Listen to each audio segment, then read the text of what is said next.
Takstashila's 2025 China Challenge Survey is your opportunity to have a say in how India approaches China today and in the years to come. So zoom out, weigh in, and make your voice heard. Take the survey today. Link in description. Welcome to All Things Policy, a daily podcast by the Takshashila Institution. We are a bunch of policy nerds based in Bengaluru, and we like bringing fresh perspectives to Indian affairs and Indian perspectives to global affairs. So grab a cup of coffee, sit back, and join us for today's chat. Hello and welcome to All Things Policy, a daily podcast brought to you by the Takshashila Institution.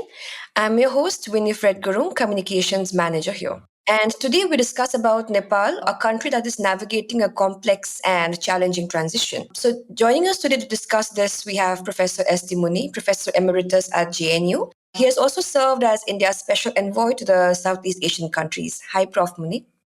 Good morning. So, Nepal is often described as being at a critical turning point in its political and economic development. And after suffering significant economic losses and with continued dissatisfaction around the delivery of good governance, it seems very clear that the current system is not functioning as needed. So, in this context, what would you identify as the most urgent and foundational economic reforms Nepal needs to implement, not just to recover, but to build a more inclusive, transparent, and opportunity rich economic system that works for all Nepalis and not just a privileged few? Look, the problem is not with the system in Nepal, to my mind. The problem is with the people who are managing the system. If you don't work in a system according to the parameters of the system and according to the expectations which you invoke for your own people, then no system can deliver goods. What has happened in Nepal is for last so many decades, I would say. Earlier it was monarchy which was all concentrated and interested in its own stakes and used the state as a rentier state. They were getting their money and they didn't bother what will happen to the people. That led to Maoist insurgency. Even before that, panchayat system could not deliver. So there were agitations against the panchayat system. Now, since the republic has come, they have had a constitution. There are several faults in the constitution, no doubt about that. But whatever the parameters of constitution are, the leadership has not been honestly working on them. And what has happened is that getting to power and retaining power has remained the basis of entire political activity so far as leaders are concerned, particularly within the three parties, the Nepali Congress, the Maoist, and the UML. And the three leaders have been circulating amongst themselves to wield power and retain it. They have forgotten their ideology, they have forgotten their commitment to people. Even the parties are getting eroded within it. So that is what which has caused the system where it is not responsive to the people. And we have seen this recent uprising as a result of it. So, like you said, the recent surge of political engagement among Nepal's Gen Z population has exposed this deep disconnect between the aspirations of young people and the country's stagnant political and economic systems, right? So, and many young Nepalis are demanding like transparency, jobs, and a future worth staying for. But still, political leadership has struggled to integrate this energy into political change. So, how do you think Nepal can genuinely involve its youth in the design and execution of economic policy? And what structural or institutional changes are needed to ensure these young voices have more than just, a symbolic representation in shaping Nepal's future? Listen, I mean, as I look at this present development, I fully agree with you that Gen Z or the young people have taken the forefront. In any case, the young people account for more than, I think, nearly 40% of the population. And they are restive, they are aspirant, they are confident. They want opportunities which are not available to them. And they are tech savvy. So, it is the demographic bulge which is important, but this is a demographic bulge which is not like the older generation who believed in the next age and, previous age and whatever else.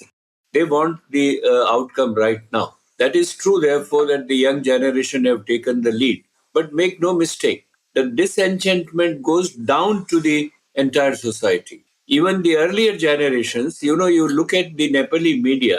For the last several months, there are so many ministers on whom there are corruption charges and no accountability is there. No action has been taken about them. There are so many other corruption charges which are not pursued.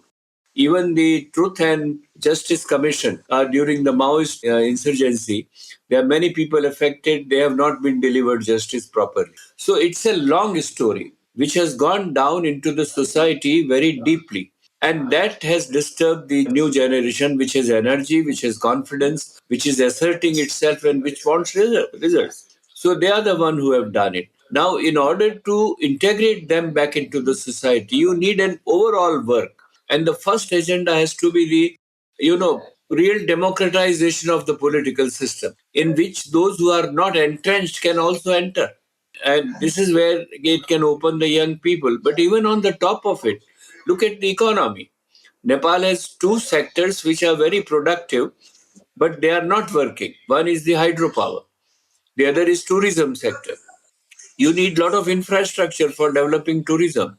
I mean, you go to Pokhara, you get these days many hotels are there, but so many other small places you don't have proper roads there. You don't have communication. You don't have Wi-Fi. You don't expect them. So if they don't develop it, as a result, 1,500 young people are leaving Nepal every day to find jobs elsewhere. So, unless you give meaning to the economic productivity, you cannot engage these people here.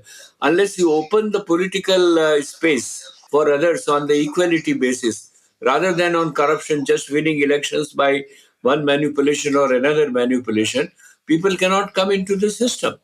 And this is what has been blocked by what I told you earlier, the main leaders and their political parties' hunger for power and sticking to power, which is not allowing. So, if you have to engage people, this is what you have to do. Look at Sri Lanka and Bangladesh case.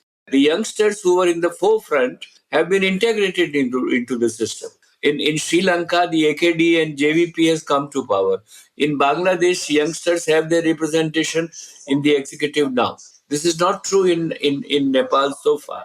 Though some of the Gen Z leaders have been dictating terms and they are running the government in one way or the other, but they themselves are not integrated. So they are still outsiders. So I think both at the political level and at the economic level, a great deal has got to be done, which can be done easily if you are committed to it. So, Prof, you mentioned hydropower sector, right? So, hydropower has long been described as Nepal's most significant untapped resource. But despite numerous plans and discussions, the full potential of this sector remains underutilized. So, at the same time, Nepal's economic relationship with Nepal, particularly in energy cooperation, has had moments of both friction and promise. So, what steps can both countries take now to re-energize this partnership in a spirit of mutual benefit? So, and beyond just trade, how can hydroelectric development be structured as a long-term strategic collaboration involving investment, tech transfer, and shared regional energy security goals? I think there is some improvement now being done on the energy sector because a lot of private sector people have been encouraged to get into the energy trade and energy production. But energy production in hydropower sector needs huge investments, which cannot come from within Nepal. They have to come from outside. And the market is only India. There is no other market so far. They cannot even sell it to Tibet or the other market which is opening gradually is Bangladesh, for which they have recently had some kind of an agreement. So I do see some positive movement so far as the hydropower is concerned. And I think so far India has promised to buy 10,000 megawatts of power from them. So there is an improvement there. But it has got to be expedited, which is linked with the political decision making and the capture of the system by the power hungry leaders. So this is again come back and got related to it, where Mahakali Treaty agreement between India and Nepal, nothing has been done. So many of the, I think, Arun 3 or other hydropower projects which are there are still not being worked out as smoothly and as fastly as possible. So these are all related to political decisions, and these are related to the approach of the leaders there or the bureaucrats there. Now, that's all system related problems. But hydropower is developing. Now, tourism is developing very marginally, whereas the expectations of tourism has grown like anything. There are so many people, even the Chinese are coming in huge bulk. And if you improve, you have just one international airport. The Pokhara airport is still not functional. So you, with this lack in the facilities, these potentially rich sectors have not been worked for a long time. I'll tell you one thing more. I said almost 1,500 people are going out for jobs. Somehow the government has developed a stakes in it because they said remittances. And the remittances are accounting for 33% of the national GDP. So every government think, okay, let them go out and send money back to us, which relieves them of the any concern and development. During monarchy, hydropower was not developed at all because they were not interested in developing this. Largely corruption, which company can give us more money? And even now, some of the hydropower projects which are going, the locals are now asking for a share. Now, any private company which is going to develop hydropower is not going to share either the revenues or the profits with the local people because they are getting electricity, they are getting advantages in different way. But the politicization of the masses has happened in a manner where it's not conducive to good business. So, another issue that Nepal's been facing is the dominance of crony capitalism and the rise of oligarchic influence over politics and business, right? So, despite a public frustration, this model seems to be not only surviving but also thriving. So, in your opinion, what strategies, be they regulatory reforms, anti corruption mechanisms, or judicial accountability, can Nepal pursue to dismantle these entrenched power structures? And what lessons can be learned from other countries that have managed to disrupt similar elite capture in the economies? Well, I think the crony capitalism is a disease in whole of South Asia, not only in Nepal. And in Nepal, it's a very small business community. Therefore, it gets, and then on the top of it, the whatever productivity there in Nepal, the outcome is not distributed equally. So there is a huge inequality in the society. And therefore, the preferred ones get the kind of advantage and they take the shelter of corruption or bribing the bureaucracy, bribing the politicians. Even international companies are doing it. I mean, I don't know if you have come across the project report on the Pokhara International Airport. The Chinese have given some loan. The initial cost of the project was considered to be 245 million. The actual cost has been 148 or 43 million dollars, almost $100 million gap. So what these companies have done is they have used part of this money in corrupting the political system. Now, this is how, as I said again, it is the system which is the real governance, which provides the real governance to various sectors, particularly economic and other sectors. And as you said rightly, the crony capitalism cannot deliver a widespread development. It would always be usurped by some people and taken advantage of by them. So, Prof, last question. Nepal's political and economic transitions are deeply intertwined, and it's clear that without a meaningful economic progress, democratic stability may remain elusive. So, at the same time, India has also long positioned itself as both a friend and a partner in Nepal's development journey, right? So, given India's rising global profile and Nepal's current challenges, what role should India realistically play in supporting Nepal's democratic and economic revolutions? And how can both sides rebuild trust and institutionalize economic cooperation that serves people across borders, not just elites or short-term political interests? Well, I think there are, two aspects of it. One, the recent changes in Nepal, I am still keeping my fingers crossed whether they would be stable. That's a big question.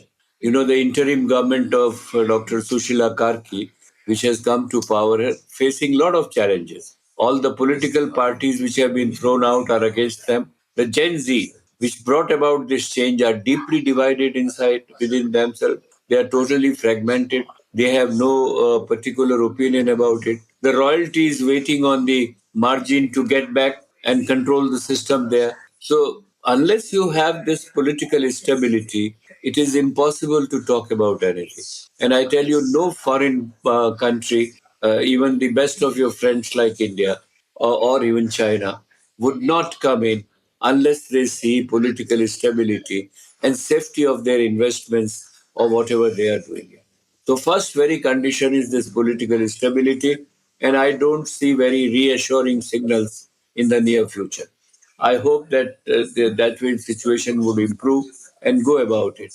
Now, India also is facing a tough competition by the Chinese in Nepal for economic presence as well as for strategic presence. India's economy cannot match and cannot compete that of the Chinese. The Chinese have made long promises. The projects have not been delivered still, but the politicians take advantage of playing one against the other.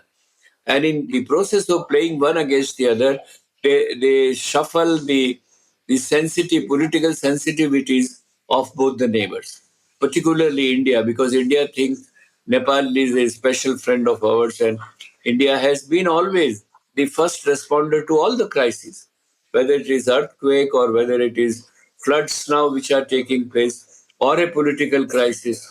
India is always first to respond. Sometimes its response is not proper, not adequate. True, but this is one country which responds. And when that country feels that the Nepalese are, for political purposes, using other powers to contain it, then the response cannot be positive. So, the policies geared towards the neighbors and geared towards the region are very critical. And for the last 2, 3, 4 years, I think the government in Kathmandu has always been playing one against the other. And that is why there is a whole lot of misunderstanding between India and Nepal on several issues. Border is just one, but on several issues. So unless the relations become smooth, you cannot expect a great economic collaboration or developmental collaboration. So, both these factors of internal stability and political order on the one hand, and how you treat your neighbors on the other hand, are very critical, and I think they should be tackled. That was truly insightful, Prof. Thank you so much for sharing your thoughts today, and we would love to have you again back on All Things Policy. Thank you very much. It's a pleasure talking to you. Thank you, Prof. Thank you. If you liked our show, dive into Takshashila's research on technology, strategy, and economic affairs. Check us out at our Twitter handle @TakshashilaINST or our website takshashila.org.in.